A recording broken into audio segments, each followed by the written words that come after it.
Ang programang ito ay rated SPG. Striktong patnubay at gabay ng magulang ang kailangan. Maaaring may masiselang tema, lengguwahe, karahasan, sexual, horror o droga na hindi angkop sa mga bata. Agad ngang nagpunta doon si Moira sa bodega kung saan ay doon nga inilagay itong si Lolo Pepe.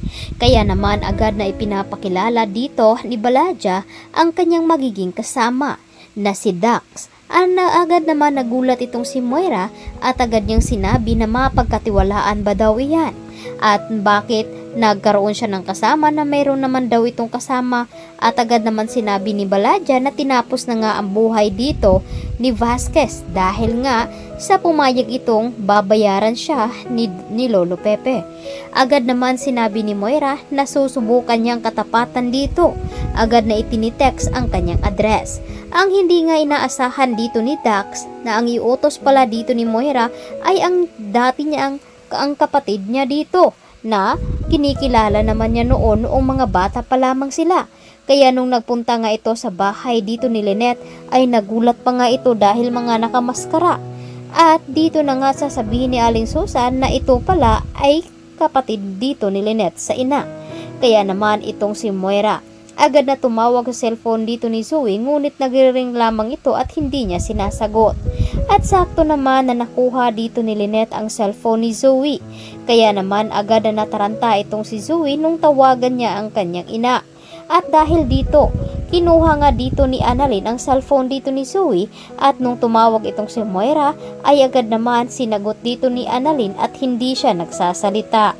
Kaya naman dito na mapapansin ni Moira na iba ang may hawak, ngunit masasabi kaya nito na hawak nila si Lolo Pepe.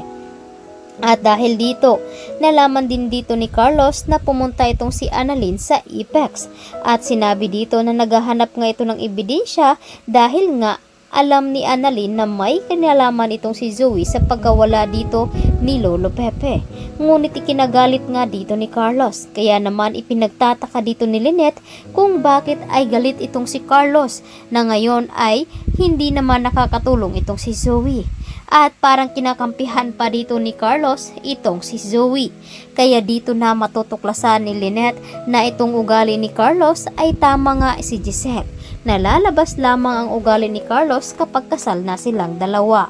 Kaya naman nagalit si Aling Susan dahil pinaparinig naman dito kay Lynette na aalis na nga daw sila.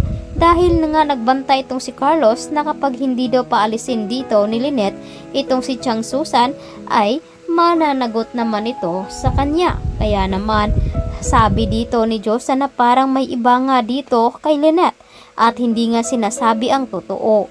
Kaya naman, itong si Annalyn ay tinutulungan naman dito ni Doc Joanne. Agad na nakita ang cellphone dito ni Zoe na nasa desk at agad naman nila itong nakita at tumawag bigla itong si Carlos. Ngunit hindi na nga nasagot pa dito ni Annalyn dahil nga ay naabisto siya dito ni Joy at kung bakit daw hawak ang cellphone dito ni Zoe. Kaya naman agad na nanghiram ng cellphone itong si Zoe kay Joy upang tawagan itong si Moira at ipaalam na hawak ni Annalyn ang kanyang cellphone. Ngunit sa pagtawag naman dito ay saktong tumawag si Moira dito kay Annalyn na ngayon ay hindi niya alam na wala sa kamay dito ni Zoe ang kanyang cellphone.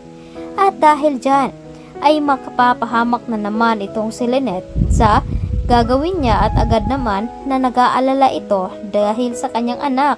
At iniisip dito ni Lynette na baka pagtulungan itong si Annalyn at ni Moira. Kaya ito ang dapat nating aabangan bukas dito lamang sa Abot Kamay na Pangarap. Maraming salamat sa inyong pagtutok at pakikinig dito sa